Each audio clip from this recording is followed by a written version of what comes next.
নমস্কার, তোমাদের সবাইকে সানা স্মাইল এডুকেশন সেন্টারে স্বাগত জানিয়ে আজকের পর্বটি শুরু করছি। আজকে তোমাদের জন্য নিয়ে চলে এসেছি তোমরা যারা দশম শ্রেণীর দ্বিতীয় পর্যায়ক্রমিক মূল্যায়ন পরীক্ষা দেবে তোমাদের জন্য রায় ও মার্টিন প্রশ্ন বিচিত্রা থেকে ভলিউম 1-এর আজকে আমরা সমাধান করে দেখাবো ইতিহাস বিষয়ে মডেল নম্বর 11 অর্থাৎ 11 নম্বর স্কুলের যে সমস্ত ছোট ও বড় প্রশ্নগুলি আছে তোমাদের সমস্ত প্রশ্নের সমাধান করে দেখাবো। চলো দেরি না করে মূল বিষয়ে যাওয়া যাক। প্রথমে আছে দেখো, একই সঠিক উত্তরটি বেছে নিয়ে লেখো। এক দিকে আছে বঙ্গভাষা প্রকাশকের সভা ছিল বাংলার প্রথম, উত্তরটি হবে রাজনৈতিক সভা, অপশান খ। দুই দিকে প্রশ্ন আছে লর্ড লিটনের অস্ত্র আইন প্রত্যাহার করেন, অপশান ক লর্ড রিপন। তিন দিকে প্রশ্ন দেখো, গগনেন্দ্রনাথ ঠাকুর ছিলেন ব্যঙ্গ চিত্রশিল্পী। চারে দেখো বাংলার কলের গান তৈরি করেন, এটা উত্তর হবে অপশান খ হেমেন্দ্রনাথ বসু। পরবর্তী প্রশ্ন দেখো, পাঁচের বাংলার মুদ্রণ শিল্পর জনক বলা হয় চার্লস উইলকিন্সকে। পরবর্তী দেখো ছয় দাগের প্রথম সার্ভেয়ার জেনারেল হলেন জেমস রেনেল, অপশান ক। তারপর দেখো সাত দাগের শান্তিনিকেতনে একটি আশ্রম প্রতিষ্ঠা করেন মহর্ষি দেবেন্দ্রনাথ ঠাকুর। আট দাগের প্রশ্ন দেখো, খোদাই খিদমতগার দল প্রতিষ্ঠা করেন খান আব্দুল গফ্ফার খান, অপশান ক। পরবর্তী প্রশ্ন দেখো নয় দাগের মিরাট ষড়যন্ত্র মামলায় অভিযুক্ত অন্যতম ব্রিটিশ কমিউনিস্ট নেতা ছিলেন ফিলিপ স্প্র্যাগ। পরবর্তী প্রশ্ন দেখো, তেভাগা আন্দোলনে একজন নেত্রী হলেন সুদীপা সেন। এবার আমরা দেখব বিভাগ ক্ষয়ের স্তম্ভ মেলাও। এক জায়গায় আছে বটতলা সাহিত্য, এটা হবে বিশ্বম্বর দেব। দুই জায়গায় আছে বাঙ্গাল গ্যাজেটি, এটা হবে 3 নম্বর গঙ্গাকিশোর ভট্টাচার্য। তারপরে আছে 3 নম্বর কলকাতা কর্পোরেশন প্রথম মেয়র, এটা হবে চিত্তরঞ্জন দাস। চলো এরপরে আমরা বিভাগ গয়ের প্রশ্নগুলো দেখব। কি বলেছে, দুটি অথবা তিনটি বাক্যে নিম্নলিখিত প্রশ্নগুলোর উত্তর দাও। 3-এর 1-এ আছে হিন্দু মেলার প্রতিষ্ঠার উদ্দেশ্যগুলি কী ছিল। চলো প্রশ্নের উত্তরটা দেখে নাও। প্রশ্নের উত্তরটি তোমরা এখান থেকে লিখবে এই পর্যন্ত উদ্দেশ্য দেখো মোট 4টি দেওয়া আছে। এই প্রশ্নটা খুবই গুরুত্বপূর্ণ, তোমাদের অনেক মডেল সেটে এই প্রশ্নটি দেওয়া ছিল। চলো পরবর্তী প্রশ্ন দেখো। এরপরে দেখবো আমরা 3-2 Indian association for the cultivation of science এর উদ্দেশ্যগুলি, উত্তরটা দেখে নাও। মোট 4টি পয়েন্ট আছে, সুন্দর করে দেওয়া আছে, তোমাকে দেখে নাও, আমি মুখে বললাম না। এখান থেকে এই উত্তরটা লিখবে, দেখে নাও। যাদের বই আছে অবশ্যই বই থেকে পড়বে, যাদের বই নেই তোমরা একটু খাতায় লিখে নিয়ে পড়বে।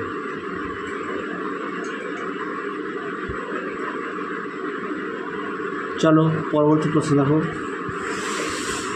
এবার আমরা দেখব 3-3 জাতীয় শিক্ষা পরিষদ কেন স্থাপিত হয়েছিল। চলো প্রশ্নের উত্তরটা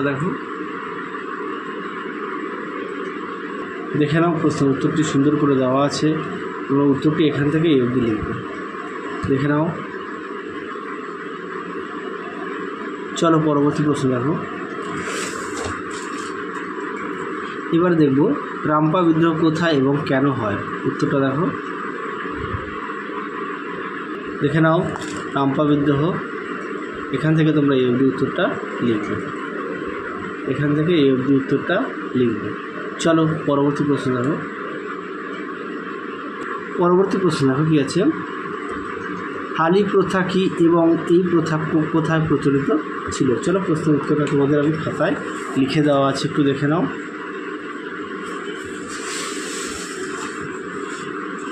প্রশ্ন উত্তরটি, উচ্চ বর্ণের পূজালি পরাজদের জমিতে নিম্নবর্ণের ভূমিহীন বংশানুক্রমিকভাবে যে বাধ্যতামূলক শ্রমদান করে শোষণ অত্যাচার এর ধারা মেনে চলতে তাকে হালি প্রথা বলা হয়। বিহার, পূর্ব উত্তরপ্রদেশ ও ঝাড়খণ্ডে দেখা যায়। তাহলে উত্তরটা তোমরা আশা করি দেখে নিয়েছ। পরবর্তী প্রশ্ন দেখো, বিভাগ ঘয়ে কী আছে। 4-এর 7 বা 8টি বাক্যে নিম্নলিখিত প্রশ্নগুলি উত্তর দাও যে কোনো 2টি। 4-এর 1-এ আছে সভা সমিতির যোগ বৈশিষ্ট্যগুলি কী ছিল। চলো উত্তরটা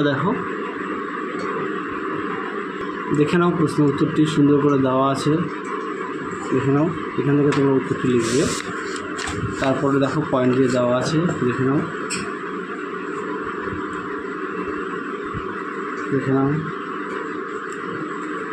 যাদের বই আছে অবশ্যই বই থেকে পড়বে, যাদের বই নেই তোমরা একটু খাতায় লিখে নিয়ে পড়বে, আর অবশ্যই পাঠ্য বইটি ফুটিয়ে পড়বে। পরবর্তী প্রশ্ন দেখো 4 দিয়ে ছাপা বইয়ের সঙ্গে শিক্ষা বিস্তারের সম্পর্ক বিশ্লেষণ করো। চলো উত্তরটা দেখো, দেখে নাও। প্রশ্ন উত্তরটি সুন্দর করে দেওয়া আছে, দেখে নাও। এখান থেকে তোমরা উত্তরটি লিখবে, পয়েন্ট দিয়ে দেওয়া আছে দেখো। স্কুল পাঠ্য বই, শিশু শিক্ষার বই, নোট বই, অন্যান্য বই, উপসংহার। দেখে নাও, এই পর্যন্ত উত্তরটা লিখবে। যাদের বই আছে অবশ্যই বই থেকে পড়বে, যাদের বই নেই তোমরা একটু খাতায় লিখে নিয়ে পড়বে। চলো পরবর্তী প্রশ্ন দেখো। পরবর্তী প্রশ্ন দেখো 4-3 টিকা লেখো একা আন্দোলন সম্পর্কে। চলো উত্তরটা দেখো, দেখে নাও। প্রশ্নের উত্তরটি একা আন্দোলন সম্পর্কে সুন্দর করে দেওয়া আছে। ভূমিকা, একা আন্দোলনের কারণ, প্রসার, তারপর হচ্ছে শপথ গ্রহণ অনুষ্ঠান, কার্যকলাপ। দেখে নাও কার্যকলাপ। পরে একটি পয়েন্ট আছে পরিণতি, এই পর্যন্ত উত্তরটা লিখবে। পরবর্তী প্রশ্ন দেখো বিভাগময়ের 5-15 বা 16টি বাক্যে যে কোনো একটি প্রশ্নের উত্তর দাও। 5-1 আছে ভারত সভা প্রতিষ্ঠার প্রধান উদ্দেশ্যগুলি কী ছিল। চলো প্রশ্নের উত্তরটা দেখো, দেখে নাও। প্রশ্নের উত্তরটি সুন্দর করে দেওয়া আছে, দেখে নাও। ভারত সভা প্রতিষ্ঠার উদ্দেশ্য, দেখে নাও। সুন্দর করে পয়েন্ট দিয়ে দেওয়া আছে, দেখে নাও। এই পর্যন্ত উত্তরটা লিখে নাও। চলো পরবর্তী প্রশ্ন দেখো। পরবর্তী কী আছে, এই সংগঠনের উদ্যোগে পরিচালিত কয়েকটি রাজনৈতিক আন্দোলনের উল্লেখ করো। উত্তরটা দেখো, দেখে নাও। প্রশ্ন উত্তরটি সুন্দর করে পয়েন্ট দিয়ে লিখবে। ভূমিকা দেওয়া আছে, প্রতিষ্ঠা, উদ্দেশ্য, শাখা সমিতি, আন্দোলন। দেখে নাও সুন্দর করে পয়েন্ট দেওয়া আছে। এই উপসংহারে এই অবধি উত্তরটা লিখবে। চলো পরবর্তী প্রশ্ন লাগবে। পরবর্তী প্রশ্ন দেখো 5-2 মানুষ, প্রকৃতি ও শিক্ষার সমন্বয় বিষয়ে রবীন্দ্রনাথের চিন্তার সংক্ষিপ্ত পরিচয় দাও। দেখো প্রশ্ন উত্তরটি।